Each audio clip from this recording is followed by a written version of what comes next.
What is up, everybody? Welcome to the Ham Radio Crash Course. Welcome to Saturday.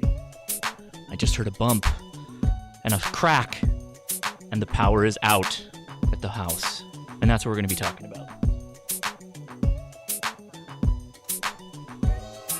We're going to be running off-grid. And what do we do in ham radio when running off-grid? That's the show topic for today. Thanks for coming out. Reminder, this is a Patron Picks episode, and a big thank you to the patrons for supporting the channel.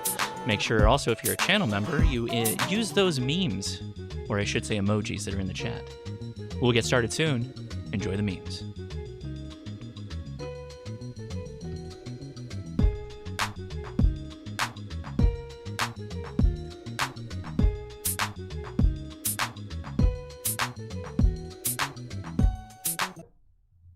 What is up, everybody? Let's get that mic right in play here. How's it going? We're off-grid. I'm in an off-grid setup. Can you see me okay? Yeah, you can. Well, the power's out. I've got the lanterns burning. We're going to talk about grid down situations and what you would do with ham radio. I'm trying a new shot out. What do you think? I'm looking at the chat room. We're going to go ahead and open a beverage because the power's out and the refrigerator is probably not going to work much longer and keep everything cold. So thanks for coming out. I'll be drinking a vodka mule from Cutwater. Hello from Livermore, CA. K8XG, thank you for the super chat. Appreciate it.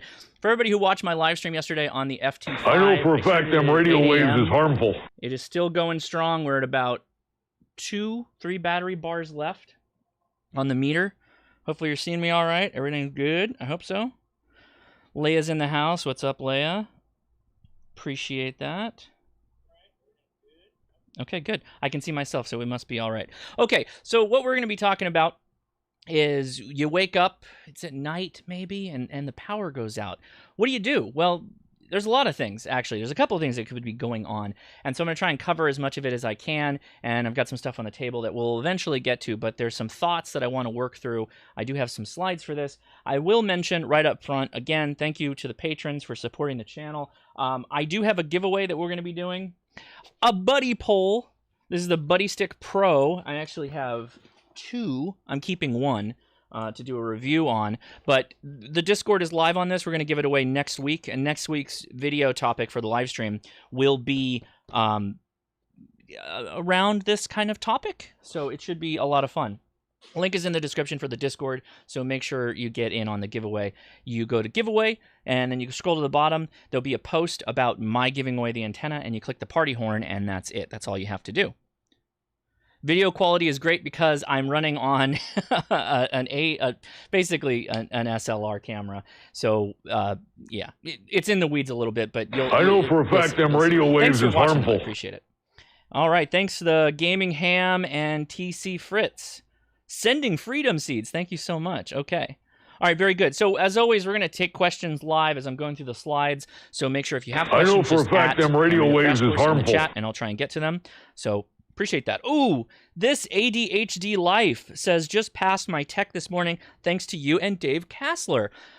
Big shout out to Dave Kassler. By the way, make sure if you are a member of the ARRL, he now has a segment on the ARRL called Ask Dave, and he's taking over what was this mail segment that they used to run, which I think is great. So shout out to Dave. Big attaboy to him on that. And yeah, congrats to this ADHD Life. Okay, I know for a fact them radio waves is harmful. Some slides, and then we'll come back here to the table, and we'll wrap things up and hopefully answer your questions. And this is where I pull the curtain. Where is the wizard? He's behind the curtain.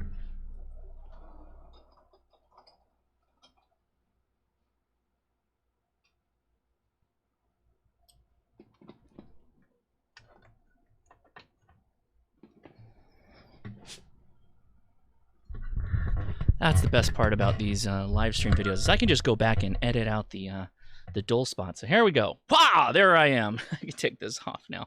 It is hot and sweaty in the shack today. It was nice and cool, and then it got hot. Ooh, look at my green screen. blowing up on my merch shirt. Probably should have checked that before going live, but that's okay. Let's pull up the slides here and get started. Okay, so what to do with ham radio when the power goes out. And hopefully you're all thinking the same thing I am. Oh, the noise floor is going to be lower than ever. I'm going to have a lot of fun. Well, yeah, but we're going to talk a little bit of more things there. Hopefully this will make sense as we get going.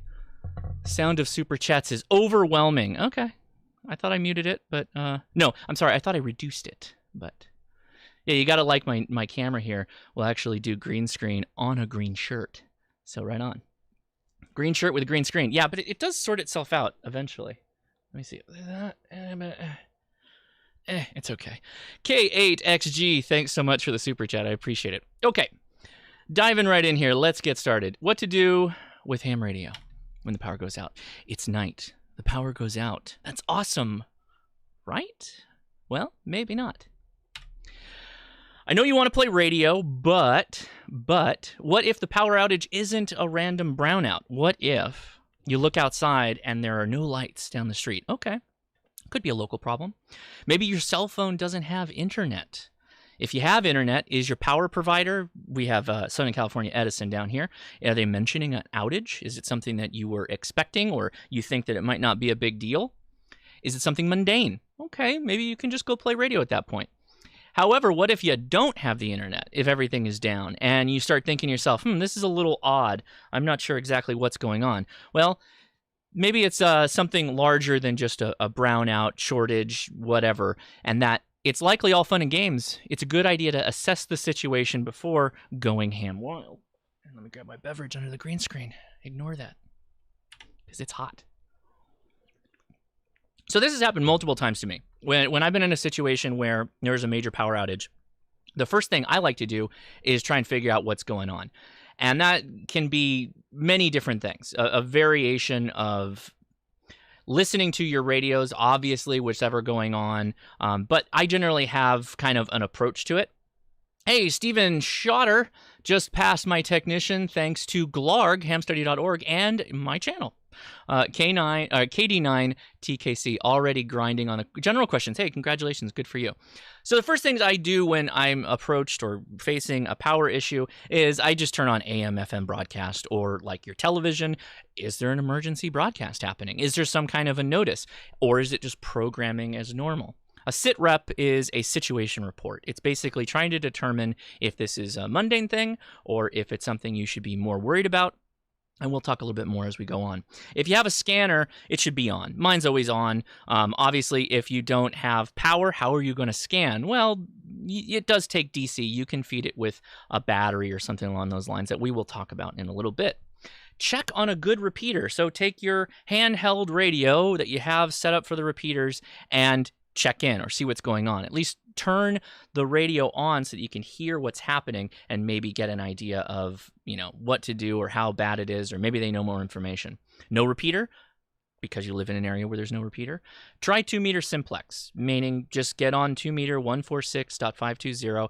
You might have better luck there. Sometimes not. Again, I know people live in places where they don't have great results with that kind of stuff.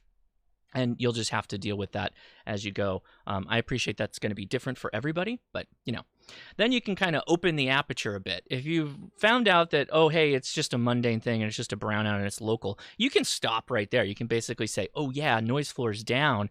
It's time to play ham radio because there's no power on. Everybody's equipment is off. All the electronics are dead. All those touch lamps no longer work. So you can get on HF and have fun. Or local, VHF, UHF simplex, or weak signal, 2 meters. You get the idea. However, what if it's like you're not sure, right? You don't have a lot of AM, FM, or maybe they're even saying, things aren't great, or worse, there's nothing, right? I know this is a kind of end of days scenario, but if you have HF radio, hop on HF, put your battery on it and see what's going on out there. If it's nighttime, this example is nighttime, get on 40 meters, 80 meters at night, see what you hear. Again, if you're pulling in people from out of state and everything seems fine, well then it's probably fine to just have a good time playing radio. Crack open a cold one before the refrigerator warms up and enjoy yourself. And it should be pretty easy to tell pretty quickly if things are, nominal or if they're bad. You shouldn't have that much of a deal or get a pretty good idea pretty quickly what is actually happening. I'm going to fix this real fast. Boom. How's that? Hey, that's much better. That's how fast we can fix that chroma key. All right. So what if it's a local issue? If it's a local issue, from the look of things, the internet's on, the power company is working the issue, you can now play radio. You have my authority. Josh has said, go ahead, have fun with your radio. Or enjoy your radio, as Callum says. Have you charged your batteries, though, right? You have them on hand. You're charging, of course. You have a battery bank, or you've got a solar panel system that's keeping things topped off. You know, all that fun stuff. And we'll talk more about this later. There's an example. I've got a Bioenno 25-watt panel hooked into the Buddy Pull Power Mini. That's the first gen. And under that, so it's got a little bit of shade, is a Bioenno battery. Somebody said 10 cents for every time Josh says Bioenno. So who's keeping score? That was twice. It's going to come up a couple more times. So what if it's a local emergency? I go on VHF, or you go on VHF, and you're hearing of a local problem. A good example for me is local wildfire, something that like Big Bear, California, where my dad lives, right? They get fires occasionally, and I can hit the Big Bear repeater from my home. So, okay, there you go. It's something that's local going on. That might not affect my power, but at the same time, if I'm picking up on this because of something unrelated, or my dad texts me and he says, I've lost power, then I may want to start monitoring in that area. Two kinds of people in this kind of situation, if it's a local problem. Are you potentially in a danger area? If you are, definitely have your scanner on and monitoring for fire frequencies, wildland, search and rescue, whatever, homeland security. These are all frequencies that are published and available. You can go to radioreference.com and find out more information on those frequencies.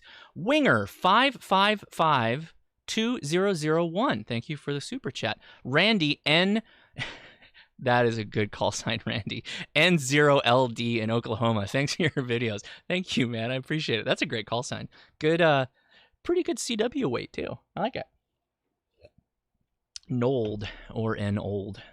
So you might want to also think, if you're in a danger area, staging important grab-and-go equipment, including your radio go bag, your 72-hour bag, your food for your dog, whatever you need, your family, then your family, of course. Take care of your radios, yourself, your dog, then the family, of course, right? So make sure you got your kids with clothes, some food, whatever medicines you need. Stage that stuff, and then, maybe you can go back to monitoring. It might also be a good idea to start thinking about wireless capability to listen to stuff that's going on with different radios you have in a disaster. The Stig 000 asks, do repeaters have backup power if there's a huge power issue? Do repeaters stay up? Many do. Many have solar power that will keep them going, or are running in like an emergency first responder Radio Shack that will have a generator, some kind of off-grid solution. A lot do. In California, we definitely do, particularly up north where there's a firefighter.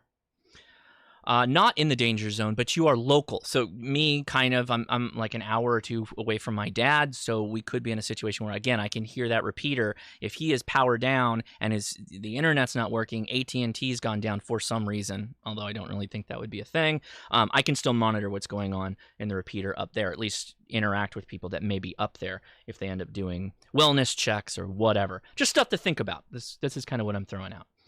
I like the idea of having a memory group specifically for emergency frequencies that you would want to monitor in an emergency situation. These could be repeaters that are owned and operated by local EMCOM groups like ARES or RACES. You could have frequencies that are predominantly used for training events.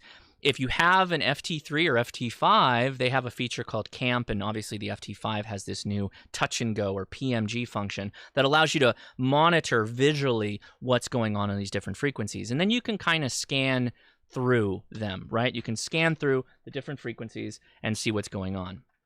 If you are not active EMCOM, don't self-deploy. I need to state this right up front. So again, same situation. My dad's maybe up there, and I think I'm going to be Joe Communication superhero or something along those lines. We don't self-deploy. I need to mention it, so that there's the mention.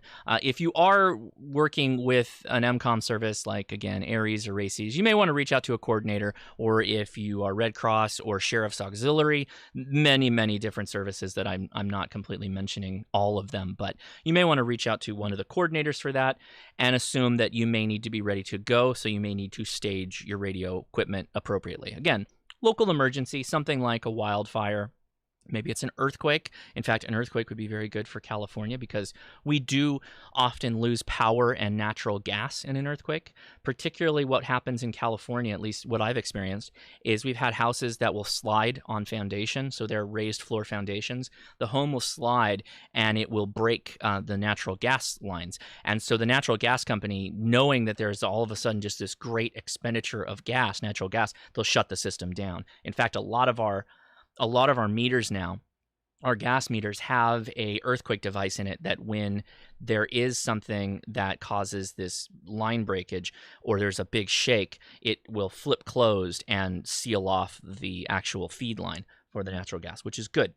By the way, reminder, if you live in an earthquake zone, actually if you live anywhere with a natural disaster, leave a natural gas wrench and tape it to the side of the pipe where the incoming gas feed line is. Very important to do that. All right, so maybe it's not local, maybe it's a bit regional, maybe statewide, possibly multiple states. Well, in that case, VHF and HF activity is now discussing a prolific loss of power covering a state, possibly multiple states. Since this is all just happening, there isn't going to be a known cause necessarily, right? So what's the best thing you can do? Continue monitoring all the things, whatever it is. Seriously, all of it. VHF, UHF, GMRS radios, HF radio, CB radio, whatever you can get. First responders with your scanner, listen to as much things as you can. And of course, AM, FM broadcasts, and have a television on as well on the primary news stations to see if there's emergency information coming along. I know some of you guys are like, I just wanted to play radio when the power was out. Yes, true, but it's not that far from playing radio with a low noise floor to being a little bit more prepared. So I thought I would do the first part of this talking about that. But let's be real. If something's bad, it's likely there's going to be a lot of information coming over traditional media, which I kind of already mentioned, like television. Hopefully so. Use it, monitor it, but also monitor all the things, particularly first responders for local emergencies. Dominic Valenti says GMRS monitoring will help with local emergencies. I believe so. I believe so because you can always hand FRS radios to neighbors. You can have a bunch of these radios available to you cheap, right? We're talking Spider-Man radio, FRS Spider-Man radio that you get from Walmart. If you like Iron Man, you could do that too, I guess, if you think he's the best Avenger. And you can just hand them out to neighbors, and if they're a couple of houses down, maybe even the end of the block, you can interoperate with them, and then if you needed to talk wider, you could use a better GMRS base station, or you could convert it over to ham radio or whatever. This is assuming bad situation, right? Comms are down to a huge degree. Ooh, green screen just decided to give up.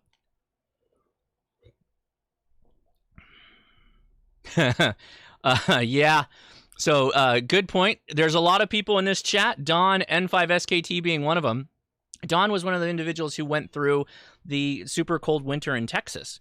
And, you know, preparedness stuff like having fuel on hand, wood, whatever it is you run off for heat, all that stuff is going to be really important, not just power going out. But if power goes out, you will lose access to a lot of other things like a space heater and all that other good stuff. So keep this in mind as you're thinking. If you lose power, you're likely going to lose other things over time.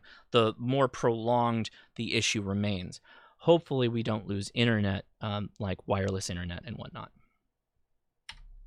Okay, so Sitrep continues. It's a nationwide issue. If we're at the point of nationwide power outage, this is like peak doomsday prepper. Desardi is going to start poisoning his food supplies. Get to the bunker. And I'm kidding. This is all a joke. It's not a joke. It's very serious, but I'm making light of it by saying if there was a nationwide problem, this would be a big deal. With that said, so I'm just covering all the bases. All the previous statements are still viable. This is the first initial problem. What happens, et cetera, et cetera. How do we deal with it? Monitor everything. Figure out a solution to be mobile and still monitoring, likely some kind of earpiece that you've got in so that You don't have all this audio. You're able to hear what's going around around you, around the home, etc. And you're still able to work with your hands and do all that stuff. As again, you could be grabbing bags to go to the door. You want to be able to still monitor, right? It's likely time to start working on your own power solutions that you have at home. You've prepared for this, right? Of course.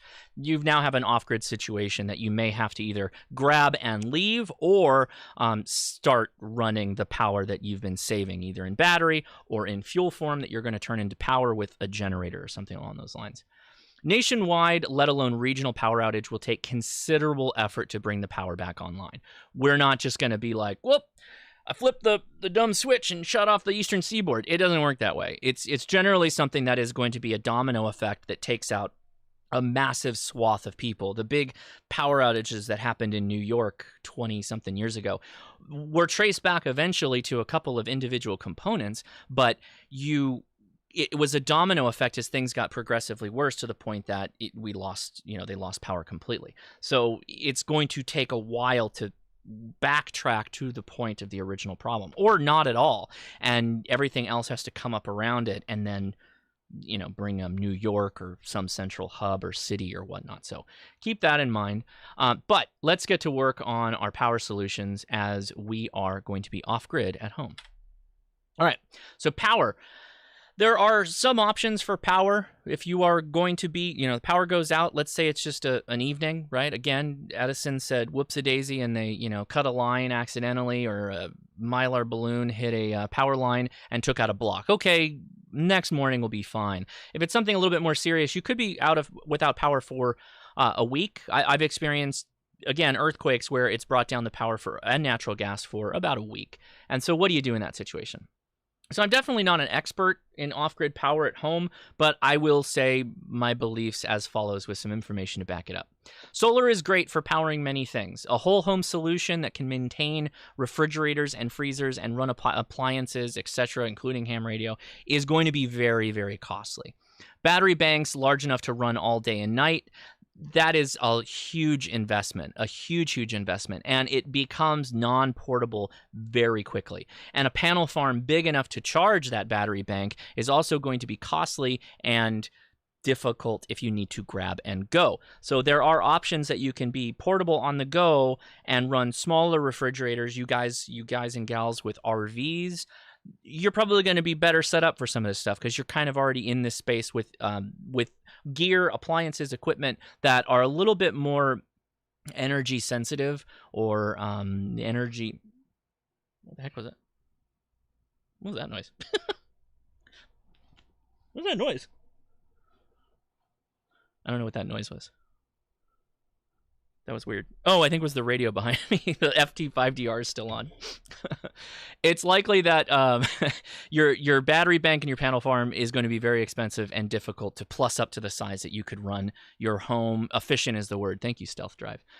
So it is likely that big power consumers in your home can be handled with a decent generator. So let's say you have a modest solar setup, and you want to run that solar setup for some appliances, maybe your radio, etc. If you have like freezers with food and refrigerators that you want to keep running, what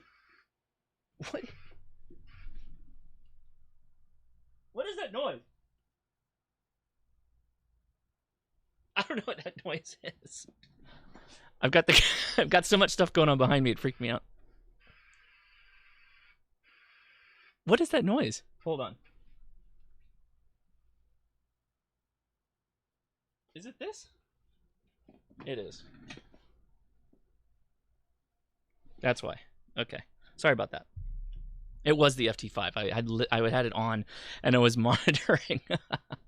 All right. So it's likely, again, your big power consumers, you can just offset that by having a smaller generator. Case in point, I have a Yamaha EF2000, which will run for about 10 hours or so on 1 gallon of gas. So pretty quickly, if you had power down for like a week or more, and you got to run a refrigerator, it's very likely that your fuel source is going to be depleted in 2 days, 3 days, 5 days on the longest, right? 1 gallon of gas, you've got 5-10 gallons of backup. That'll maybe get you to the point where you can kind of run the refrigerator off and on and not spend a ton of power. These are usually peak voltage is 2,000 watts when the compressors kick in, but then they run about 1,600 watts for watts. And that's what you're going to use in this case. That's what I do. I would pull this generator out and plug in the refrigerator, which has a lot of food in our freezer, etc. Also, good point, Stealth Drive again, dual fuel generators for the win. The Yamaha, including the Harbor Freight generators and the Honda ones, you can buy tri-fuel adapters, so you can run propane, natural gas in some cases, to get one that is more fuel agnostic, which is pretty nice. It's a little less efficient, but you have, more you can work with there. All right, so solar. How much power is enough? And the answer to that is always, how much money do you have? Because, and the link is in the description for a lot of this stuff, the thing to appreciate is that if you want comfortable power usage, right, like not a big change to your lifestyle in a big issue or something that pops off, you're talking thousands of dollars to have that level of redundancy and power. And case in point, here's an example. A common home refrigerator alone will need about 400 amp hours in batteries to keep going through like a day cycle. Even looking at AGM batteries on Amazon, I have one right there, which is a Renergy. By the way, there's a link to my Amazon A store. I'm not saying go buy this stuff at all. I'm just saying these are items that I have. I don't have the Renergy battery, but I have used this panel. I do own a couple of these panels, and they're really good. Inexpensive too. It's about a buck per watt, which is not bad. But 200 amp hours at $350 to $400, and you need 400 amp hours just to run the refrigerator. Okay, that's a big chunk of money, and you're going to need a couple of panels to get that topped off every day in and out. And sure, there's a bit of a amp hour buffer there for when the weather's not great and you don't get a full charge. You need to appreciate you're going to be spending, again, over $1,000 to have just a modest system to run a refrigerator. We're not even talking about things like space heaters are ridiculous in energy consumption. David Stussy says, hey, super chat, thank you very much. Don't forget to talk to your neighbors. I got a next door neighbor is starting to prep now. That is a very good idea because your neighbors are likely going to need help if they cannot help themselves. So it might be a good idea to find a couple of like-minded neighbors that may be able to kind of do their own thing and take care of themselves a little bit without having to go full shepherd on the neighborhood. Ration the power. In a widespread or even local power outage, rationing power will be paramount. Shut down pool motors, space heaters, large electrical appliances that have a heavy draw. Pool motors, people forget pool motors are on timers. They'll turn on. Go flip the breaker on that pool motor in the backyard. Pretty much everything should be unplugged or shut off large circuits or rooms at the breaker so that, your kids don't run in and start flipping lights on and off, because that, particularly if you have CFL bulbs or incandescent bulbs still, those are big energy hogs as well. Some LED bulbs can be big energy hogs, but generally better. For cooking and food preparedness, consider having implements or having cooking implements that run on various fuels. So propane, as we've mentioned, charcoal, camp gas, electric, a hot plate even. Even natural gas can get shut down, as, again, I've experienced. So use low-key lighting as well. Use a headlamp. This charges on USB. This is a Nightcore or something or other. N24? I don't remember. NU25. That's it. I really like it. It's ultralight, too, so you can pack this in a backpack if you need to go backpacking. Okay, it's not an emergency. Can I play radio now? Are you done with your nanny sermon on being prepared? Yes, I am. Powering a modest station during an outage. Okay, here's the things to know. Thank you for the super chat from Gunnar, I think it is. If you want solar heating, don't base it on photovoltaic. Solar vacuum heat catchers work in freezing temperatures and pair well with wood boilers. Hey, that's a good point. Yeah, because there's a lot of you that are in weather, you have actual clouds overhead, so that makes solar not such a great option. So the good thing about ham radio is that pretty much everything runs off of 12 volts. This makes running off of batteries easy. However, you need to consider the following. Power draw on receive and transmit. This is the money part of getting ready to run off of batteries, particularly if you want to run from home, you want to use your base station. You need to start thinking about all this stuff and the general costs that go into it. I've included a calculator, which we'll pull up here. In fact, I'll do that now, and I'll show you an example of what this looks like. Where is it? It is right here. So this is a battery life estimator, and what it does is you feed in the stuff on the left, so the duration needed in hours. I want to run for 10 hours. I want to have the receive capability and some transmit capability to reach out if I needed to, or just have a lot of fun in ham radio. Again, this could be, you need to do this regardless if you're preparing for an emergency or you're just having fun at home. So duration, let's call it 10 hours. I like to do Ridian Digital, which is oftentimes the most taxing on batteries. So I put Ridian Digital. Operation duty cycle, 50% meeting, if you're thinking of FT8 as an easy example. 15 seconds on, 15 seconds off is going to be 50% duty cycle. You're receiving half of the time, transmitting the other half of the time. Single sideband, you could probably do it less. You would say, I am planning to transmit 35% of the time. In fact, if we change this to, let's go through it, and then I'll change it to single sideband and show you what it looks like. And then you plug in your radio's characteristics. Now, this is something you need to do if you have a base station radio, portable radio, QRP radio, whatever. You need to consider what the receive draw is in amps and the transmit draw in amps. And that becomes a factor of that duty cycle, on, off, on, off.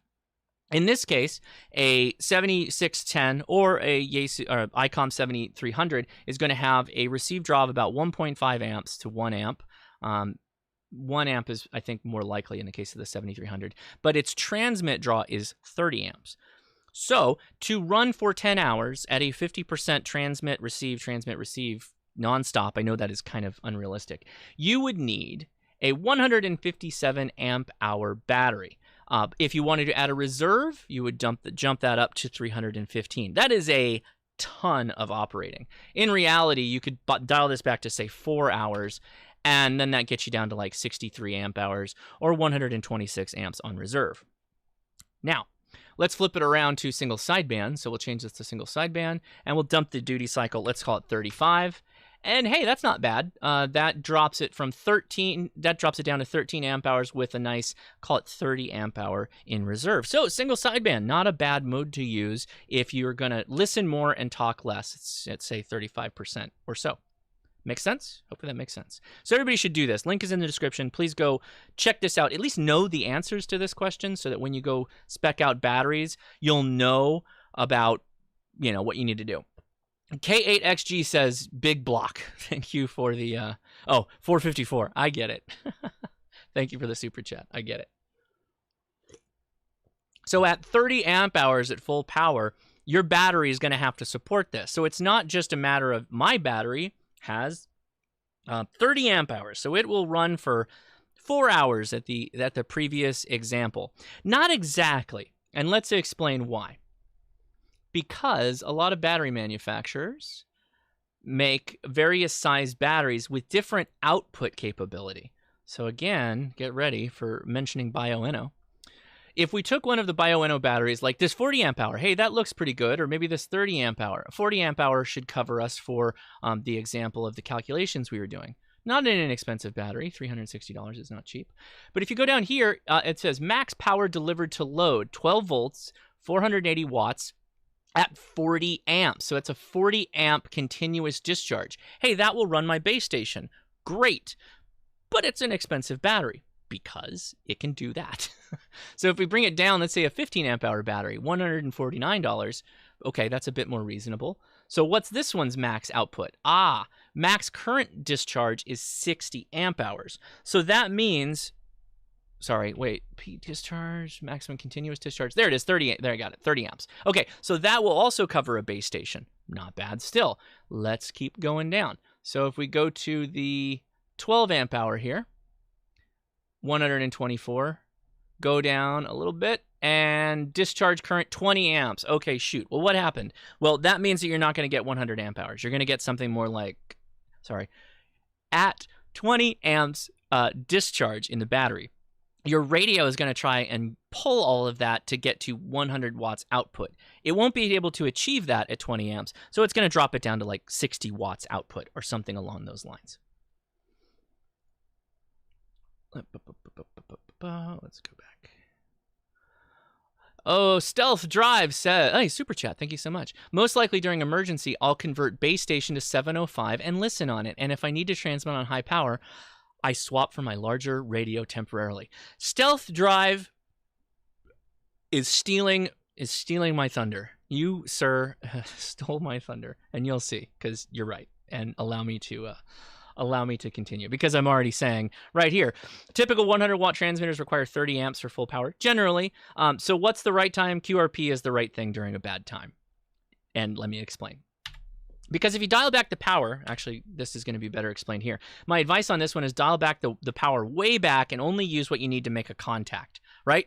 We should all be doing this. Your noise floor is extremely low. You're hearing more distant stations than you ever hear before, and hopefully they have a good enough receive of your signal that you can make a contact. Well, you may only need 40 watts to do that. You may only need 20 watts if you have a good antenna.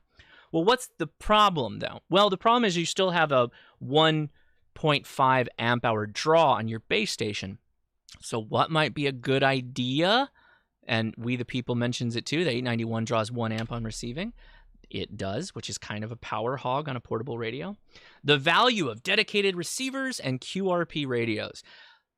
As Stealth Drive pointed out, thanks again for the super chat, during a power outage, because your noise floor is so low, you're going to hear a ton of stations. You don't need a base station to hear those stations. You don't need filtering. You're likely not going to need digital signal processing, DSP, when there's no noise. You're going to hear the signals come in, and you're going to be able to adapt correctly for them and do whatever it is you want. So QRP radios in general sip power. They're not big consumers. They're not drawing 1 amp. They're drawing like a tenth of that or less in some cases for in comparison to a base station. So there's no reason to have a big base station up when you can just listen on a single sideband shortwave receiver that runs on AA batteries, right? Like the C Crane Skywave, which is I've linked in the Amazon store that you can find in the description. Or run with an ICOM IC705, an Elecraft KX2, a Yaesu 817. Any number of QRP radios is going to have much less draw than a base station or even a 100-watt portable radio if you're just hanging out there listening. Again, emergency situations or just the power's out, I want to have some fun, you might want to switch between QRP or just use QRP only, because 10 watts may be doable. The upper end of that would be like a G90, the Shegu G90 at 20 watts would get you out a little bit further. It has a little bit higher draw, though, in amps. So keep in mind, you will hear more signals, but if there is no or zero noise floor environment, they will need to have standard I got to reread that.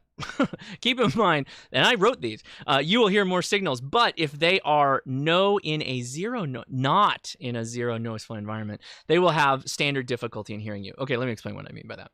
So I was saying why you might want to do QRP, but the flip side of that is if they don't have a no power outage situation where their noise floor is normal level, then if you're trying to transmit to them at QRP, they may not hear you because of the higher noise floor that they're dealing with. So all the trouble that exists with QRP still exists for transmit, but receive, it's much more battery efficient. As always, try and put up the best antenna, because that's the best thing you can do, and put it in the best configuration you can, and it'll help you in all situations, power outage or no. Chris Hutchell, thank you for the super chat. Living in California, have you had lots of opportunities to operation during outages? No, because I'm in Southern California, where we don't have the wildfires. So unfortunately, I think I've had 2 very short power outages in the last 5 years. Okay, so what to do? So once I've verified I'm dealing with a random outage, not related to a potential disaster, and this isn't like a big hullabaloo. Everything that I covered in the slides, I think I spent more time talking and conveying my information than just turning on a radio and listening for like 5 minutes. That's all it would take, or have your scanner on and be able to handle that. That makes it super easy. So you really don't have to mess around too much with that. Oop. I will likely switch over to a QRP radio if it's not already plugged in. So like my IC705, which you saw on the table behind me. I switch antennas if I need to. And for me specifically, what I do, because the step IR sometimes is retracted, sometimes I pull the elements in.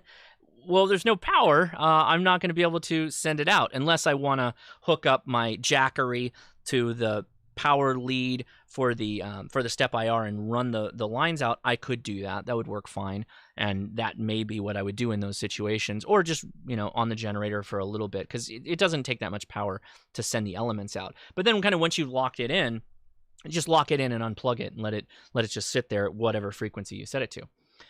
I would turn on battery-powered lamps or some kind of paraffin lamp, like, again, that you saw behind me. I would definitely have a headlamp on. Leia and I have headlamps.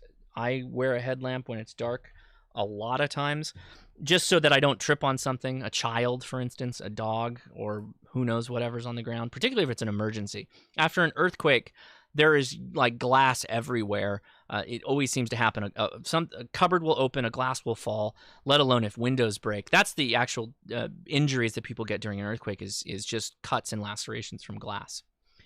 But if it's not an emergency, and I've got light, and I've got a good antenna and a QRP radio with a power source I'm not going to kill it, like a 9 amp hour battery. That's a big honking battery for QRP. And I'm just going to start making contacts and have some fun. So I'll likely be off of my phone. It'll be charging, or it'll just be off to save battery. So I'll be paper logging. But what should you do? Well, power outage is a good thing for dropping the noise floor. It doesn't bestow magical properties. So HF, I think, is where it's at during an outage. I think that's where I'll be. That's where I'll be playing. That's where I'll be having fun. Also, though, consider you may want to try weak signal VHF 2 meters, or do simplex FM VHF UHF, because again, noise floor, FM at the higher frequencies, there's sometimes some intense noise floors, and if that's all gone, well, shoot, you're going to be able to hear much further than you can normally hear, and that could be really fun. Also, the signal quality and the audio will be good. Reminder that in an outage, your ears, your receiver, right, the receive side of your radio chain will likely hear much more. And this is great. This is fun. It's a magical experience every time you go somewhere where there is no noise. It's just amazing. But the outage doesn't improve your transmit capabilities. This is a thing you got to keep in mind. So you're still going to have a good antenna. If you're relying on an amp to try and push out a bit further because your antenna's not great, it's not in a fantastic situation, you're going to still have the same problems, right? Going through your issues with transmit. So all those sins that you have, sins is probably the wrong word, but all those things that you're living with by not having an optimal antenna is still going to remain true, and you're just going to have to deal with that. But your receive will be better. All right, so let me show you some of my stuff, my gear that I have as a but as a power outage situation. So back to the table here. Allow me to show you some memes while I flip everything over.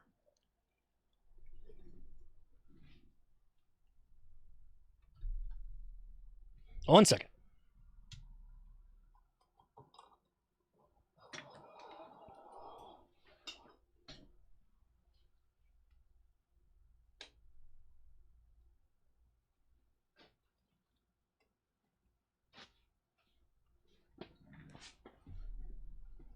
Oh, how's it going?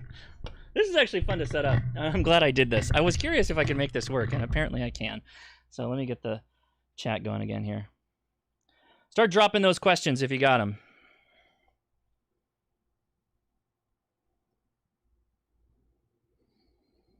All right. Sorry for Stealth Diver says, sorry about stealing the thunder. I'm just into the topic for the antenna and rotor. I've been leaning towards a permanent solar generator in the shack. Yes, I would agree with that. Indeed. Okay, good. I've got good connection, so we should be good. I agree with that completely. In fact, that is what I do myself. Is I'm building up a situation or a shack solar system specifically to handle running the base station and most of the other stuff like the rotor and the step IR, which I should be able to do no problem with 12-volt battery bank. Okay, so let's talk about some of my stuff here. So I mentioned paraffin lantern. That's more for the ambience. All right, ambient stuff, radio stuff. Okay, Voyager. I've talked about these before, these shortwave radios. They'll do broadcasts. They're inexpensive. This is one of those things where it's kind of the Sitrep type stuff. This is what you're going to use if you want to just hear what's going on. So not everybody loves these. I don't blame them. The crank is kind of meh. The whole thing's it's a emergency radio. But what I do recommend if you want to like actually get out and listen on the bands, definitely the C Crane single sideband Skywave. This is cool because it runs off of 2 batteries and it charges off of USB. So again, you could be in a situation where you're just going to hop around the bands, have fun listening, and maybe transmit. You may not need to have your 705 up because that does single sideband. So you just clip into a long wire, let it set up out there, or even connect to a step IR. You can do that with that. You just need to bridge the radial or the coax correctly. Jeez, can't talk right now. What else? Couple of things. So if you're running on the C Crane, something really cheap and dumb, and a lot of people have these, are these Goal Zero panels. The reason for this is not because of the panel, particularly if it's at night, but what I keep in here is the little battery charger thing that charges off of the panel, and I also keep the Yaesu battery adapter for AA's. So let's say my battery is about to die, which this one's pretty close. I can swap out the back. Whoop. And should be able to, yeah. So now I'm running off of AA batteries, 3 AA's, and this will run 4 on the little Nomad. What is this? The Guide 10 Plus. They have newer versions of this now, and then obviously you can just have a charger that runs off of a USB battery bank. Don't ask me how to do that because I actually don't know, but you can get USB rechargeables that'll plug into solar. And yeah, so you can run off that. It's getting hot in here. As far as batteries go, in front, hopefully you can see it. Get ready for 10 cents. The Bioenno. I have a 9 amp hour, 6 amp hour, and my little 3 amp hour that... Oh, no, this is a 6 too. This is a 6. This one's great. It packs okay. It's a little weird. I like the longer ones personally. But you can find something that works. Also, just 10 amp hour batteries. You remember Dakota Lithium's 12 amp. This is a 10 amp hour, 12 volt battery. Again, these are all things that you can just trickle charge or charge off of solar, but you have to have the wherewithal to have that set up beforehand, or the power outage is during the day, if that makes sense. I'm looking at the chat here. Remember, okay, Jody comments, remember you need 120 volts AC for some stuff, like antennas, rotators, and some preamp power supplies. Like for mag loops. Not everything defaults to 12 volts. No rotator power equals static direction. Good point. Ooh, W5CMP says, I heard through the grapevine the hand crank radios will soon be upgraded due to even FM and AM going digital. Interesting. Yeah, that could be fun. That could be a lot of fun. Madcap Magician. Okay, got my chat fixed. So my question is, do directional antennas use more power to transmit? No, they do not. No. They don't. But again, specifically, you're putting your gain is going in one direction, right? You're putting more RF in one direction. You're focusing the RF like you would focus a flashlight versus a lantern. So if I've got, a flashlight here and I'm shining it, this is the RF path, right? But if I'm using a lantern like this one behind me, this is an omnidirectional antenna, basically. It's putting light around everywhere. And hey, the top where there's no light coming out, that's the null, just like you would have on a regular vertical antenna. My lanterns that I use, this is a LED lenser lantern. And I personally like the little guy. This little guy's nice because you can just... Where is it? Come on. Oh, you're going to make me do that, aren't you? There we go. Wow! Okay, it's very bright. I forgot it was that bright. There you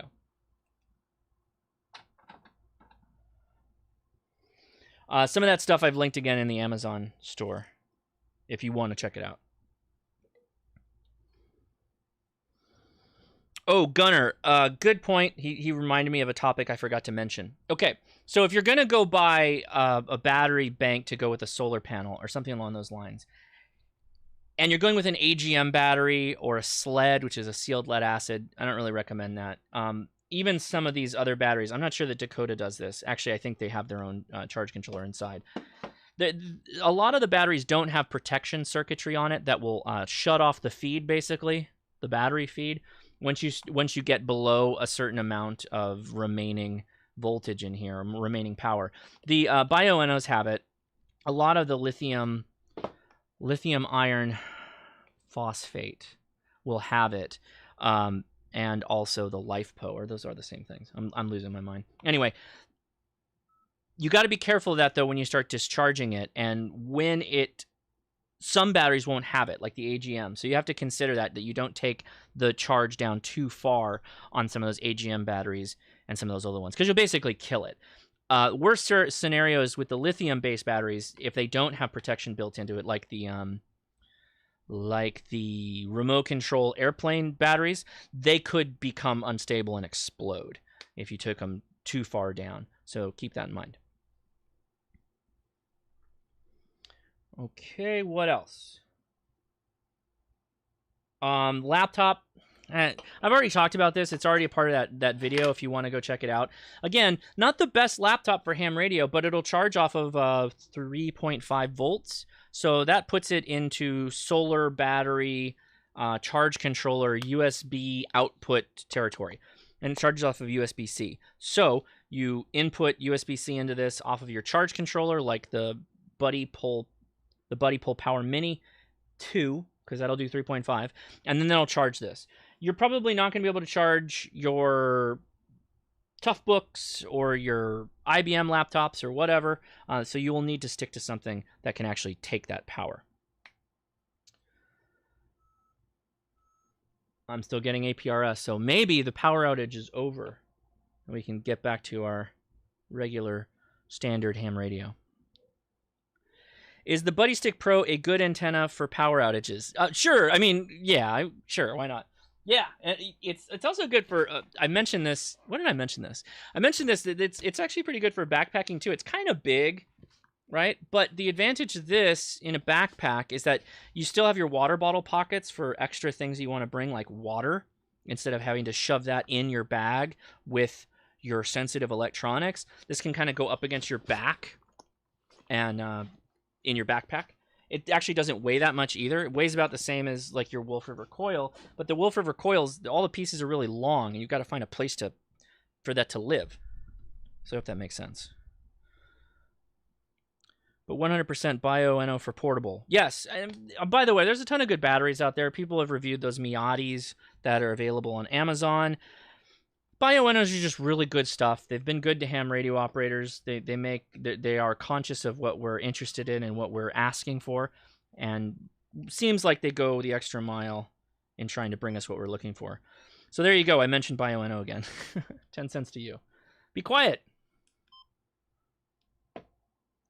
Yeah, send at ham radio crash course for questions. Search for car charger, 12 volt, 24 volt laptop power supplies. 12 volt. Yeah, that's another thing you can do too. And that'll work with the Jackery power device. Actually, I am kind of operating off grid. I can actually show you this. Hold on. So all of my power for the live stream for that camera that's running right now, and the light that I have on and other stuff is on that Jackery. So I do use this. I do really like the Jackery. Whoa, sorry. I do really like that. Andrew Wells, what do you recommend for a good solar controller? I have an MPPT controller that generates a ton of RF.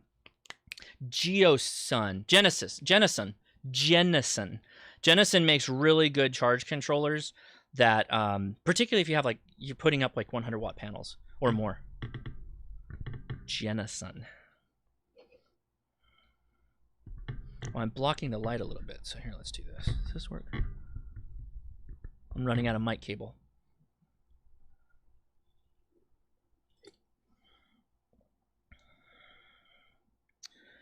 Gunner!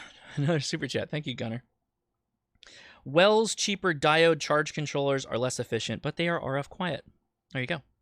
Hey, and there's K6ARK with the link. Thank you for helping out doing some moderator work. He dropped the link to Jennison. They make good stuff, really good stuff.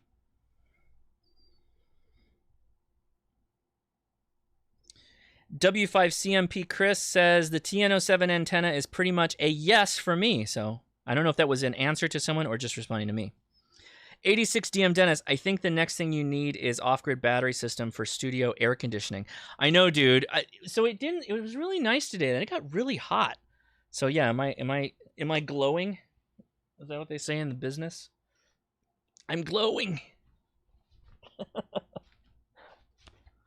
I'll crank the fan up after the live stream before we go to the after chat. By the way, we're gonna go to Discord after this and continue the fun over on Discord, answering your ham radio questions or whatever.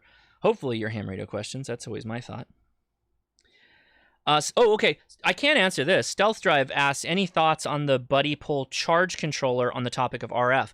Yeah, I've used it a ton. I've had no RF problems at all. I've ran that charge controller to a 705. Okay, let me be really specific what I've done. I will run the solar panel into the charge controller, and I've ran with both the Jackery 100 watt solar panel that I have and the BioNO 25 watt solar panel into a 9 amp hour battery. One of these ones, it's that blue guy down there.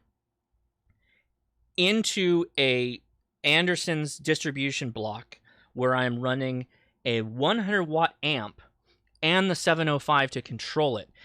No RF. Remember when I was in Ramona, California, down in San Diego? That's what I was running. I was running a 100 watt amp from the 705 controlling it, and it ran flawlessly. It was great. No noise. So, and that was the first gen. That was the Buddy Pull Power Mini first gen. The second gen actually is even a step up because they upped the output on the USB port. And yes, I did buy that. So it was not given to me. I bought that charge controller. It's a good charge controller. It's really small too. I think that's my favorite part about it. It's easy to pack. Smeggy's in the house. What's up, Smeggy?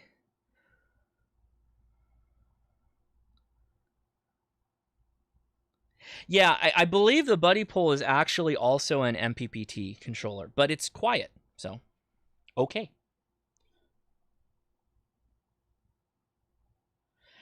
Dan M0IDW.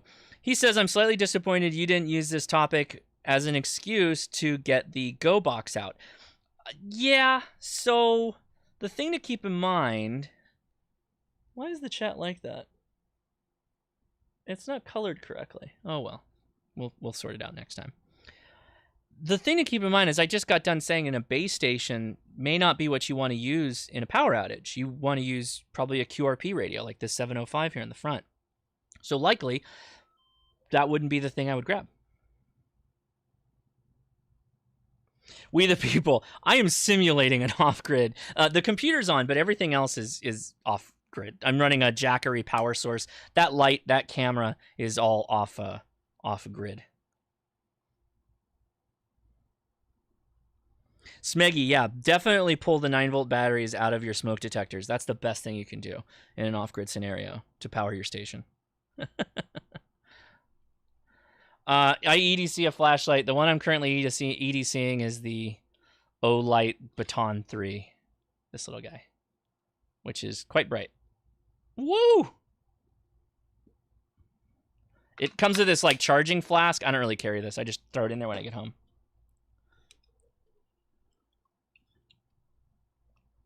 Gunner, thanks again for the super chat. Lead-acid battery banks need to be replaced every few years. That's true. Otherwise, you'll have boiling batteries and gas release. Seen and smelled it happen. Not safe.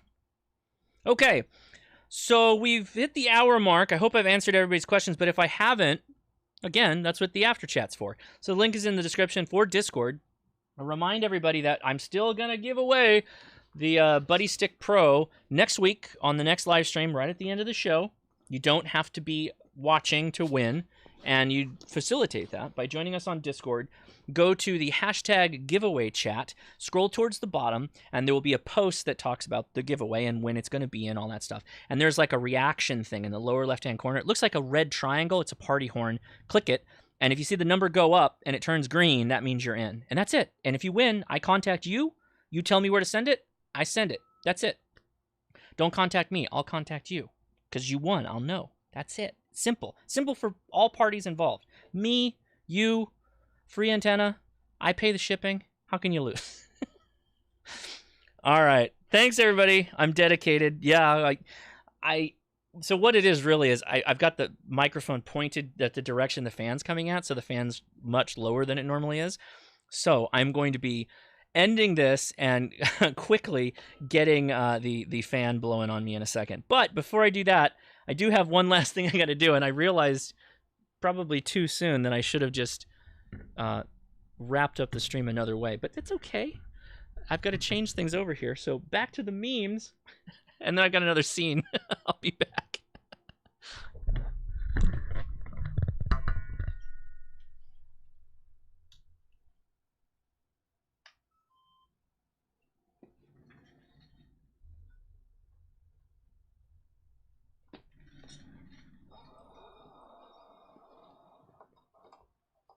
I'm still here. Hold on. Call this an experimental stream.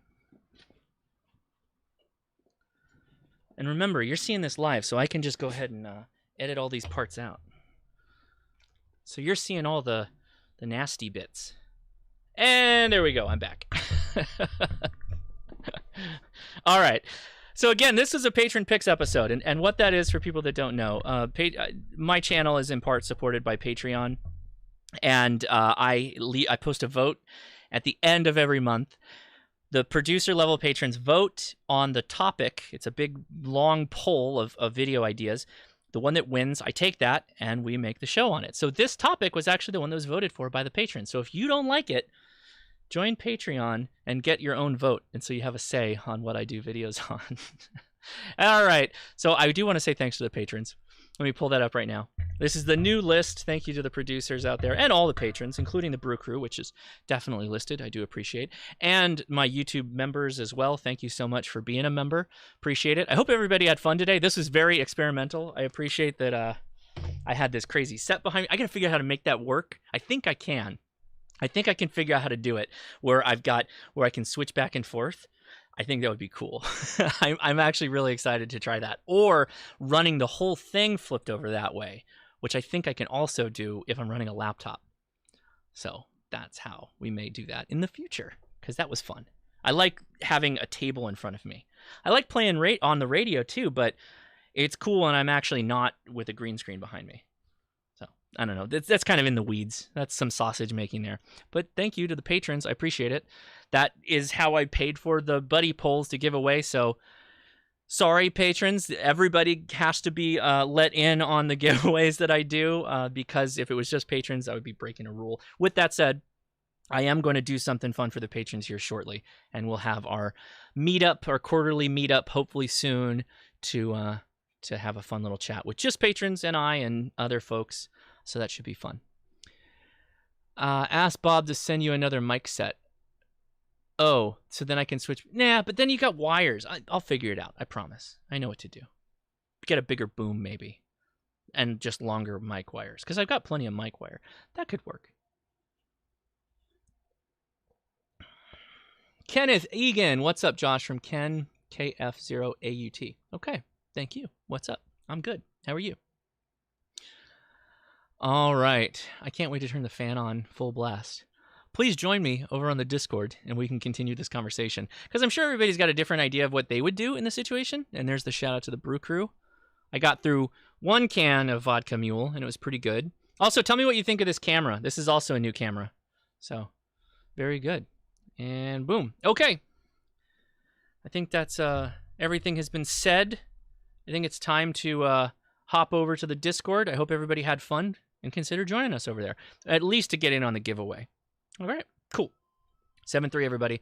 I'll play you out with some memes. Talk to you later.